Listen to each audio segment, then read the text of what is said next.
we're going to go over this study in detail. So once again, this is a exploratory study of police officers arrested for essaying people, having CP, the worst kind of crimes that you can actually think of. Make sure you guys are tapping the stream. Give me some likes, and let's go down here. So, introduction: essay-related crimes and policing is a widespread issue throughout the U.S., yet it often goes unreported. Law enforcement officers may use their police authority to prey on the most vulnerable populations, such as children, workers, or those being detained by officers. Examining sex-related crimes on the national level is important to inform the public of these wrongdoings and acknowledge the vulnerabilities associated with victims of law enforcement. Wow. Current study. This poster investigates 3,383 criminal arrest cases of essay-related police crime in the years 2005 through 2017. So that's quite a bit of data, right? It's important to note our data does not capture unreported cases, nor cases that do not bring forth criminal charges. So in a lot of these cases, there's no criminal charges because there's simply no arrest because of many of these cases, it's just a he say, she say, even though what she says might be true, right? Let's just keep going here. This exploratory study aims to inform the public of case details, officer and victim demographics, and criminal and employment outcomes in hopes of shedding light on a vastly understudied issue. Additional methodology can be found on the Henry A. Wallace Police Crime Database website. It's a very good database. Let's go down here. So demographics of the officers, right? Most of these officers, the largest demographic at 15.8% is 43. It's ages 40 through 43. The types of officers who commit these types of crimes, right? In terms of years of service, right? 3 to 5 years of service. So these aren't just people they're hiring off the streets. They got a little bit of years in, right? And when you go down here, people with 9 to 11 years of service are 10.2% of them. People with 6 to 8 years of service are 11.8% of them. Kind of crazy. Let's look at on-duty and off-duty status. Most of these cases are happening when these officers are off duty. However, 39%, almost 40%, 39.7, almost 40%, is on duty. The vast majority are male. Vast majority are patrol and street level. But 10.8% are supervisors, field supervisors, line supervisors. Almost 5% are management. If that's the management, what do you think is happening to the officers underneath them? What kind of environment have you created within law enforcement? Think about it. Think about it for a second. But let's keep going, right? Let's keep going. Because this only gets juicier as we go along. And this is going to be a stream where Blue Lives Matter is not going to like it. Make sure you guys hit the like stream. Make sure you guys are tapping the stream. Make sure you guys give me like. Share the stream. Make sure you share it with all your buddies who just love the police. Because this is going to be a very uncomfortable video for them. Extremely uncomfortable. Extremely uncomfortable.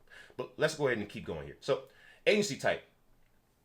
The vast majority of people who are commit these kind of crimes as police officers are doing it within municipal police departments. Right? Right? And also the runner-up is sheriff's offices. Of course. Makes sense. These little small town, rinky-dink towns, of course you have sheriffs who engage in this kind of conduct, or deputies who are under bad sheriffs who engage in this kind of conduct, and there's no such thing as a good or bad sheriff. They're all bad. When you got numbers like this, they're all bad. Geographic region, most of these cases are happening, surprise, surprise, in the southern states. But the western states, like California and Washington State, you know better either, as you can see. As you can see. The arresting agency wasn't even their own employer, which means that their employers were likely covering up for them, and other law enforcement agencies had to actually step in. But that's not a good thing. People like to say, well, there are some good cops, right? Right? There are some good cops, right? There's some good cops. Yeah, but the so-called good cops all cover for their bad cops. They all do that. They all do that, guys. We know this. It's to the point where you can't, right? You can't just keep denying that. You have to acknowledge this at some point. At some point, guys. Let's go over to the next screen here, right? The police crimes here, the victim demographics. Now let's look here. The victim demographics. The victim's age, typically speaking, most of them are 13 to 15. Are 13 to 15. These officers are targeting kids.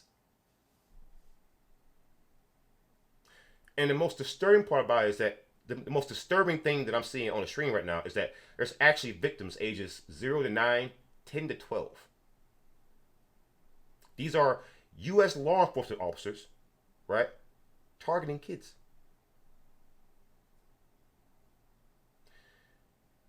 Child victim, 45%, yes. If that doesn't bother you, I don't know what will. I don't know what will. The victim's gender, male, female. There are men who are being, I want you to see that right there. That right there. Almost 10% of these victims who are being targeted by police officers and law enforcement for these types of crimes are men. This is why I tell men you should care about this issue, because you don't care about it until it happens to you. It ain't just happening to women. It's happening to everybody. Avoid police officers. Do not trust them. As you can see, they shouldn't be around children. They shouldn't be around women. And quiet as kept, they shouldn't be around men. Victim injury, right? No injury, 37.5%. Serious injury, 43.2%. The largest share of them all. Meaning that these police officers, these sheriff's deputies, and these law enforcement officers, these members of the blue who targeted these mostly 13 to 15-year-olds, they are leaving injuries. Serious injuries. Yeah. Yeah. And I know what Blue Lives Matter is gonna do. They're gonna try to lie. So what we're gonna do? We're gonna prevent that lie. We're gonna blow up. We're gonna enlarge. I should say enlarge the next graph here. Look at the single largest offense here. The single largest offense. Look at that. Look at that. Wow. The second largest. Look at that. This is who Blue Lives Matter is defending. This is, once again, I'm going to bring this out, a complete list of all the types of crimes that police officers have committed in certain categories, as you can see. As you can see. And police officers engage in these types of crimes all the time, but nobody talks about it because nobody realizes that when you give somebody this much power in this kind of position, of course a predator is going to seek that position. And in almost half of the cases where these crimes are being committed, the officer is in their official capacity.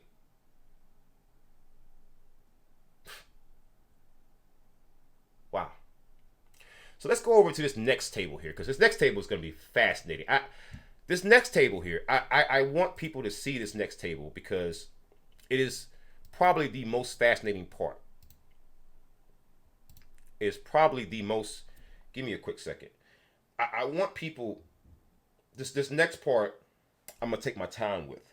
Because I want you guys to see this. I'm actually screen recording this. I'm going to make sure I get my camera frame right. Because I want to make sure you guys see this. Because this is where it gets kind of interesting. This is where it gets kind of interesting. This is where it gets really, really dicey. Okay? employment outcome. In most of the cases, the cops lost their job, but in 411 cases, I want to make sure I make this larger because I want people to see this. Because anybody who trusts police officers at this point, I got to ask you, what is wrong with you? In 411 of those cases, the cop kept their job. They were just suspended. And in 108 of those cases, they definitely kept their job. Okay? Criminal case disposition. So I want you to see this, right? Look at that and look at this. Most of them were convicted. 677 weren't convicted. And 479 were just missing, meaning that there's missing data. We don't know what happened with those cops. We have no idea. We have no clue. We have just lost the plot on that one. Fascinating, isn't it? Look at those numbers, and I'm going to ask you, what do you see that's wrong with there? What do you see that's wrong there? Do you not think that if you have so many cops convicted, why do you have any of them who have kept their jobs or were just suspended? Let's get down to the next table here. I'm gonna wear out Blue Lives Matter tonight because I'm tired of them talking all this smack. Oh, we're heroes, we're heroes. We're gonna disprove that notion tonight. We're gonna prove we don't want to hear no propaganda tonight. We are tired of propaganda. We gonna dispel the propaganda tonight. Okay. Results: criminal cases, criminal arrest cases involving officers arrested for those types of crimes span a wide array of demographics. Most of these cases involve male, lower-ranking officers, but age and years of service varies greatly. The majority of these crimes occurred when the arrested officer was off duty. Victim age is often unknown, but we were able to identify nearly half of the cases involve a child victim. I'm going to highlight this again. I'm going to go back up and go over the study again because people want to just play dumb. An exploratory study of police officers arrested for SA-related crimes from the years 2005 until 2017. Right? We all saw the title of this study, right? And they took court cases, court proceedings, depositions, settlements, Google alerts, mugshots, all that stuff, right? So I'm going to get back into this part here. The majority of these cases involve an unrelated child or adult stranger or an acquaintance, right? Victim age is often unknown, but we were able to identify nearly half of these cases involve a child victim. Oh boy. See, we're not done tonight. See, my cat's scratching at the door. Come on, buddy. My cat is scratching at the door. He wants to come in here with me. I'll show you my cat real quick, guys. This is my cat, Batman. Hey, Batman. He wants you to scratch at the door. I'm trying to do a live stream, buddy. You gotta be chill. So, anyways, let me get back to the stream. So I want to show you guys real quick.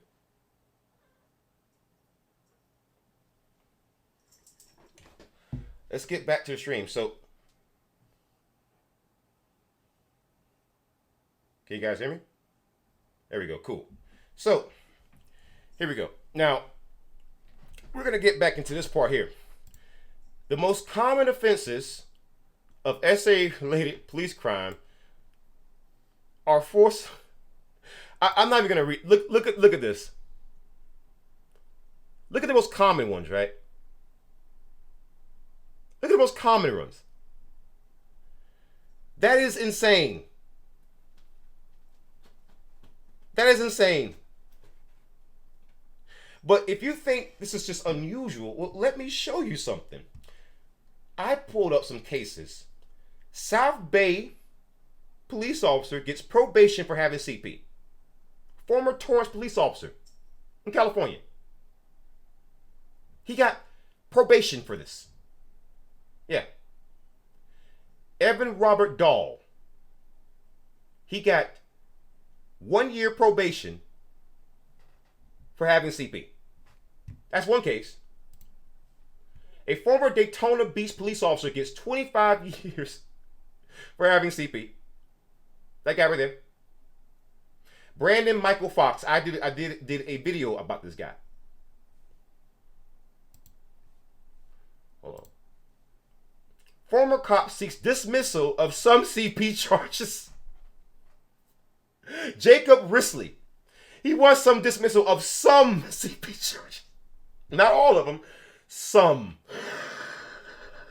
Meaning that, hey,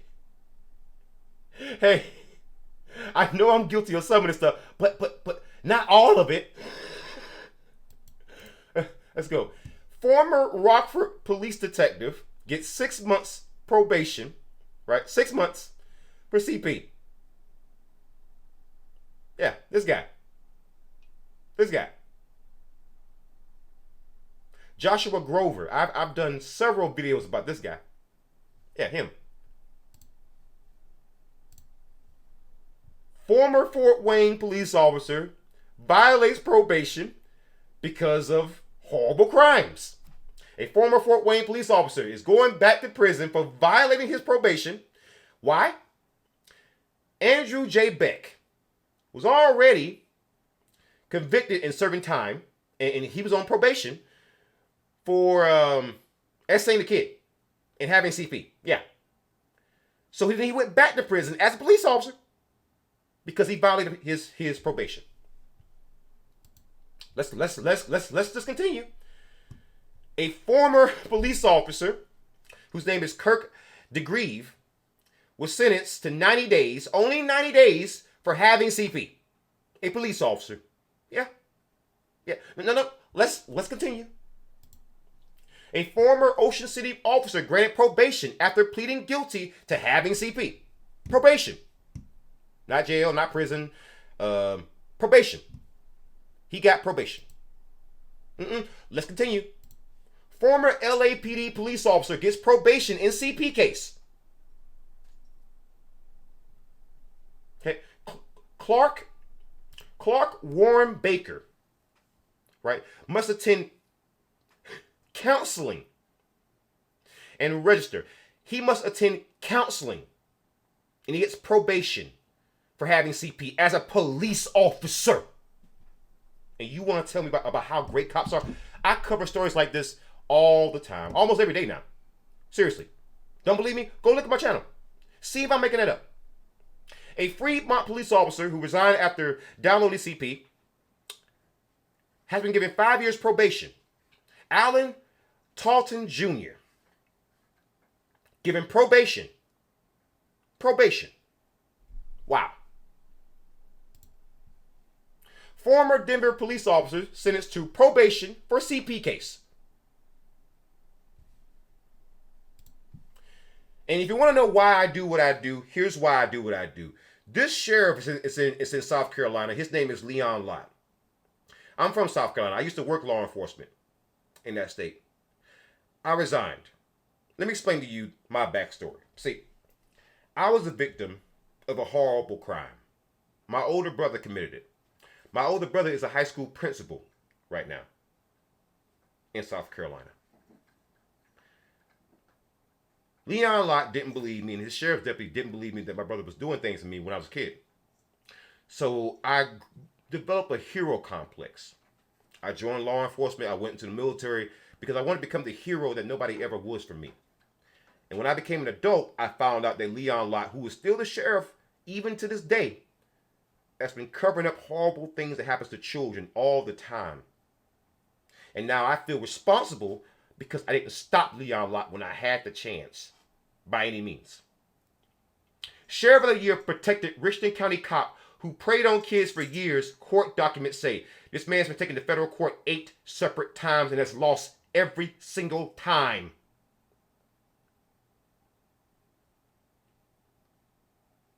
You don't get to come in my chat room, or come in my channel, or approach me in my email, or come tell me about how great cops are. You don't get to do that. This man was the 2021 Sheriff of the Year for the whole country. And he protected this monster. This man is a Democrat, and that's why South Carolina Democrats aren't doing anything about it. They don't care what happens to children. As you can see. As you can see. As you can see. And if you want to see other things, former El Paso police officer sentenced to 10 years of probation for essaying a woman. Willie Ollie Alexander was convicted of this crime, and he was given 10 years probation as a police officer. Do not tell me about how great cops are if you don't want to justify this. I don't want to hear about how it's bad people. I don't want to hear that when this is the crime.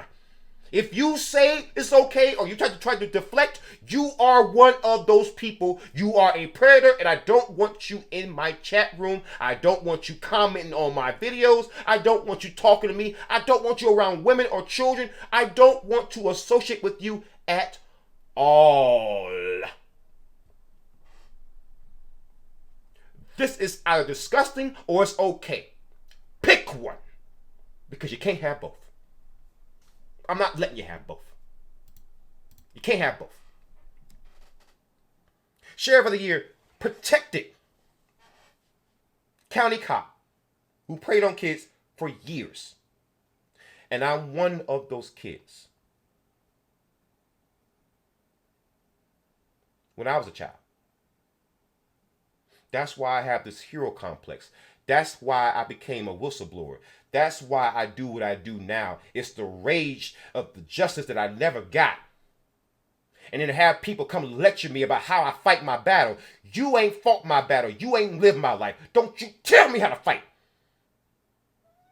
All the lectures and the well, you do it this way. How about you go give the cops all those lectures? No one's talking to Leon Lott. No one's saying crap to him. But you want to give me the breeze. I don't care to hear it. You want to know why? Because you'll let sheriffs like this do stuff like this and you won't say a thing about it. You want to know why? Because lecturing the activists is much easier than actually going after the monster. These were high school girls.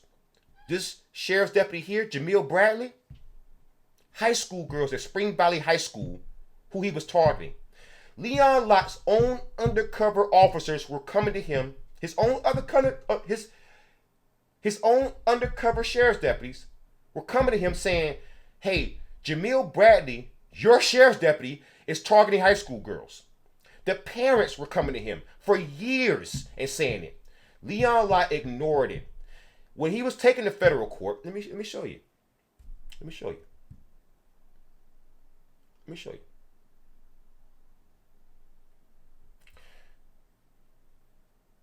For several years, Richland County Sheriff Leon Lott ignored a slew of separate complaints accusing school resource officer Jamil Bradley of predator behavior. According to court documents filed just days before Lott was named Sheriff of the Year by the National Sheriff's Association, he was given Sheriff of the Year for 2021, and that was done to cover up for him. That's how the media covered up. This is why you never heard about this. This is why you never heard about this, because he got Sheriff of the Year, and the news media, the local, the WIS, ABC News, WACH, WLTX, all the local news stations, they ran the Sheriff of the Year story directly after this was reported so that the Sheriff of the Year story would basically drown this out. This is why nobody even heard about it. This man was the U.S. Sheriff of the Year who's been taken to federal court 8 separate times.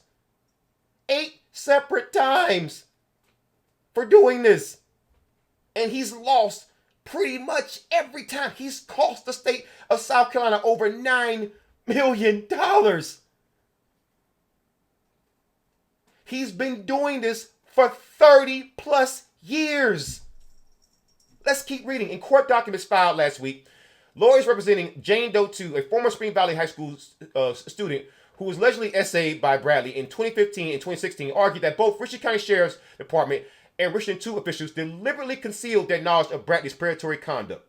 Deliberately. How do we know? How do we know? How do we know? According to court filings, there was a clear paper trail dating back to 2010 that showed reports of Jamil Bradley behaving inappropriately around female high school students. In July of 2019, in a July 2019 deposition, Lott admitted to his knowledge of these allegations and told the lawyer he thought Bradley was a good school resource officer. So he was aware of inappropriate conduct, right? Right? He was aware, but didn't think anything of it.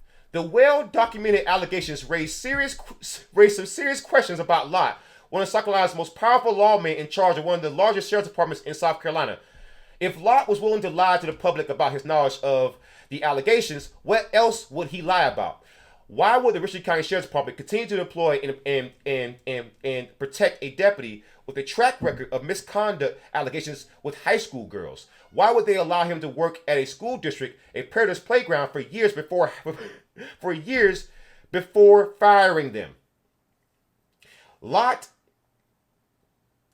is the only South Carolina lawman whose agency investigates its own officers accused of criminal activity. The latest court documents raise serious questions about the Richland County Sheriff's Department, internal investigations, and Lott's leadership, right? So let's go over some of the allegations. Let's go over some of the allegations that you can't deny, right? 2010 to 2011 allegations. In 2010, Bradley was verbally counseled for giving female students rides in his patrol car, highly inappropriate. This was the first of many complaints launched against Bradley about his alleged predatory behavior towards female students. 2011, administrator reported that he made inappropriate comment. He made an inappropriate comment about a female student's dress. These allegations came to light during a 2011 internal affairs investigation that was launched after a teacher at Richland Northeast High School reported to Richland County Sheriff's Department officials and Richland 2 administrators that Deputy Jamil Bradley, a SRO at the time, was having an inappropriate relationship with the student. In 2011, they knew this, right? This story didn't come out until 2019, and then was written, and then came back out in 2021 when the federal lawsuit, another one, actually came out, right? Let's keep going. So during the 2011 Internal Affairs probe, Richland County Sheriff's officials asked Bradley a total of 7 questions before closing the case. They continued to allow Bradley to prey on students on the campuses of schools within Richland County for the next 8 years. For the next 8 years. Let's keep going. Let's keep going. It gets better. According to court documents, Richland 2 school district administrators had full knowledge of these accusations as well and didn't even bother to do their own their own research as their own guidelines require. Instead, they rely on the sheriff's office to conduct a proper internal affairs probe. Wow. So they investigated themselves. Wow. Following the sheriff's department investigation, Richland County Sheriff's Department officials told Bradley to keep all relationships with students strictly on a law enforcement basis and to have no personal contact with any student outside of his SRO duties, according to court documents. So they knew he was doing inappropriate stuff with high school students. Sheriff Leon Lott in Richland County, he knew this. This is court documents. Here's an actual excerpt from a court document. Let's go down here. 2015 allegations. One night in December of 2015, Richland County Sheriff's deputies doing undercover work, right, saw Bradley meeting up with a high school student identified as Jane Doe 2 by her license plate number in the Target parking lot that's actually near my old house. I lived at 205 Old Brass Drive in Northeast Columbia. That's near my old house. So he met up with a high school student at Target on Two Notch Road in Columbia, South Carolina. That's where I used to live. One of the deputies immediately reported the incident to Captain John Ewing of the Richland County Sheriff's Department. According to the Sheriff's Office report, Ewing concluded that based on the sensitivity of this issue, in fact, that very little people know about and the fact that very little people need to know about this, he reported the incident directly to Lott in 2015. So here we go. Here's the actual excerpt from the 2015 case. This is real, guys. 2015, 0800 hours. Based on the sensitivity of this issue and the fact that very little people need to know about this because it could hurt the investigation, I skipped the chain of command and spoke to Sheriff Lott. After briefing Sheriff Lott, it was determined that I would go to Spring Valley High School and speak with Jane Doe to get her side of the story and also find out whom the deputy was that she was talking to. They knew about this, guys. They knew about it. This man got Sheriff of the Year for the entire country, and he knew about this. He was covering up what his deputies was doing. He knew about it. He knew. Let's keep going. The fact that an officer is going behind a building at dark with a female, if that got around the Richland County Sheriff's Department, everyone would be talking about it. Ewing said in a deposition. So they didn't want to talk about it because it would make them look bad. So instead of reporting that alleged criminal activity to Internal Affairs or South Carolina Law Enforcement Division or SLED, Ewing conducted his own investigation according to court documents. During his so-called investigation, Ewing told a Spring Valley High School official that he needed to interview Jane Doe too, but her parents did not need to be contacted. He wanted to interview this high school student who was being essayed by a Richland County Sheriff's Department deputy without her parents. Ewing interviewed both Jane Doe 2 and Bradley to see if their stories matched up, which they did not, according to court documents. They knew about this and covered it up. Ewing's investigation ended on the same day it started, according to the court documents. So he ended the internal affairs the internal affairs probe. He ended it the same day that he actually started it. He concluded that Bradley's conduct was inappropriate, but justified it as a mistake. How is it a mistake to meet a high school girl behind a Target parking lot? The same high school girl that he essayed multiple times for almost a decade. They knew about this. What Sheriff Leon Lott knew. Let's get into this part. If the incident was effectively investigated by Ewing, Richland County Sheriff's Department would have been aware of inappropriate emails between Bradley and Jane Doe 2 in 2015. So there were emails between this sheriff's deputy and high school girls. They knew about it. Happy Thanksgiving, miss you, Bradley wrote from his Richland 2 email account weeks before the incident at Target. What time do you think you may be home tomorrow? Bradley emailed Jane Doe 2 on November 28th. Here's an actual copy of the email. Contact me if possible. On Saturday, November 28th, 2015, Jamil Bradley. What time do you think you may be home tomorrow? Wow. He sent this email. Leon Lott saw this and he did nothing about it. He did nothing about it. They covered it up, y'all. They covered it up. Hold on. He also sent her a photo of himself and said, "For you." Keep in mind, this is a deputy who was given specific instructions to have no contact with students outside of his duties as an SRO. During a July 2019 deposition, Lott said he was aware of all previous allegations and had reviewed the email exchanges between Jane Doe 2 and Bradley. Lott took no issue with the emails and said he didn't think they were inappropriate in a 2019 deposition. Hold on, at this point, let me pause here. I want to remind you guys what we're talking about here. Sheriff Leon Lott in Richland County covered up for his sheriff's deputy who was essaying high school girls for almost 10 years, right? So we are going over the evidence of this sheriff knowing about this. This sheriff is the 2021 Sheriff of the Year for the entire country. For the entire country. He represented all sheriffs for the entire country, right? I want to go back down here.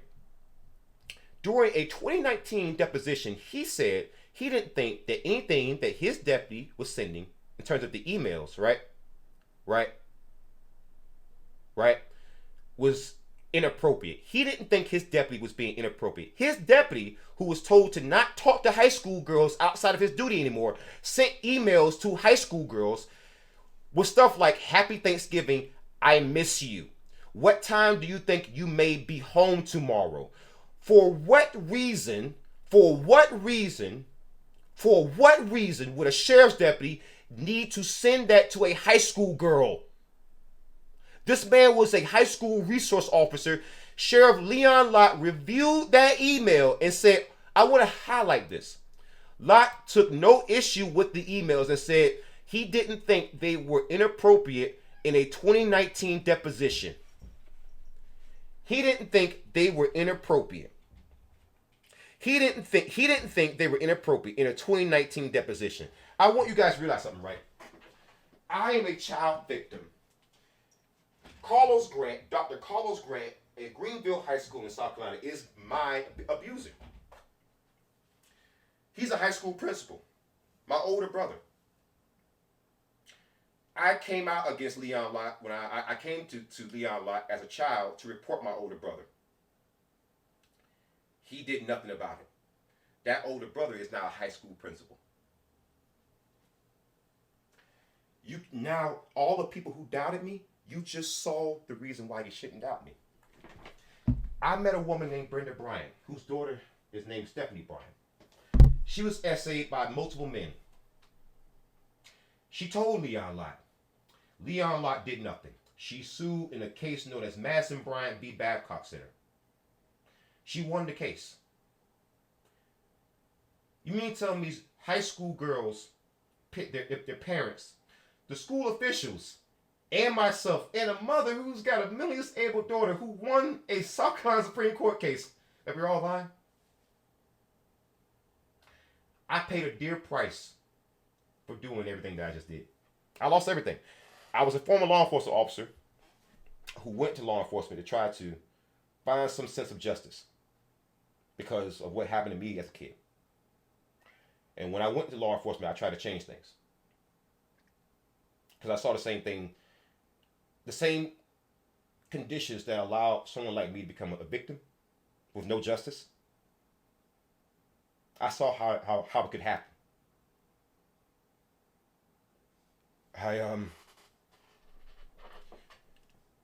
I lost everything. They took out a warrant for my arrest when my mother passed away. I didn't get to see my own mother's funeral. I was the main guy who whistleblowed all this stuff. No one knows this because I was trying to stay anonymous. Only I would have this much rage, this much vitriol towards Leon Lott to hold on to this long, to track him for this long.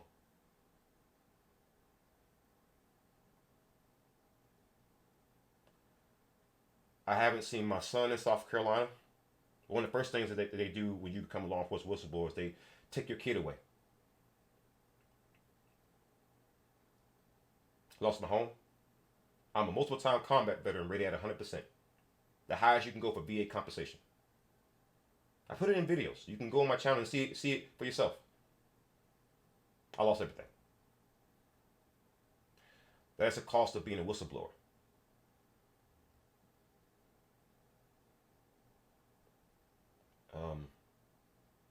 I have a son here now and a wife. I struggle a lot. I struggle with fighting this battle.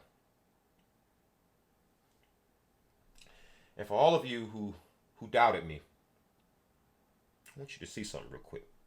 Remember that 2019 deposition I spoke about? They have the whole deposition here. It's right here. It's right here. They made me sound crazy, like I'm a psycho, and I'm not. You don't believe me? I want to show y'all something. I want you to see something real quick. See, I want you to see my old home address in terms of where it was in Spring Valley High School real quick. I want you to see something real quick.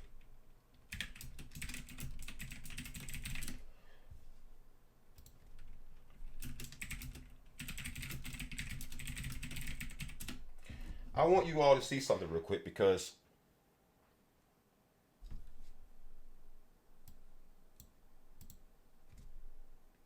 give me a second.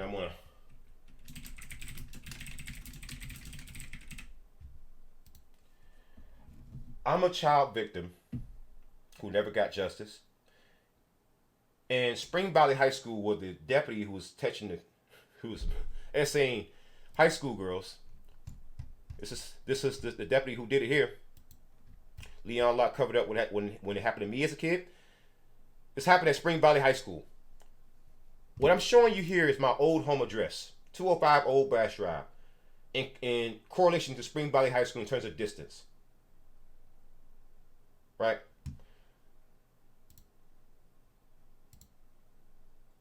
It's only 7 minutes away, guys. In terms of like actual distance.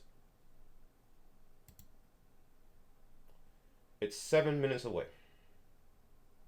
Right there. See? 7 minute drive.